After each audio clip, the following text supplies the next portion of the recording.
Hello guys, आ गए हैं आज माघ मेला में और यहाँ पे मेरा भतीजा पढ़ाई करता है। तो आइए आप लोगों को मिलाते हैं इससे, कुछ इसके मुंह से कुछ सुना जाए। क्या अभी तक इसने पढ़ाई किया, बताइए। अभी तक क्या पढ़ा है आपको? अभी तक हमने वेद पढ़ा। कौन सा कोई वेद बताइए, कुछ हमारे दर्शकों के लिए कुछ सुना दीजिए ताकि दिल गदगद हो जाए सुन के। सुना दो।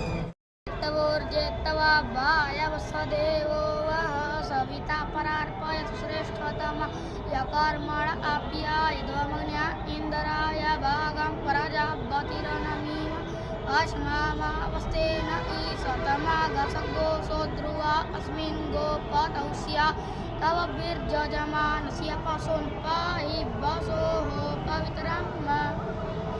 तो गाइज कैसा लगा आप लोगों को? अभी ये 1 साल में इसकी इतनी तैयारी हुई है, तो आप लोग कमेंट करके बताइए कैसा लगा इसका 1 साल की पढ़ाई।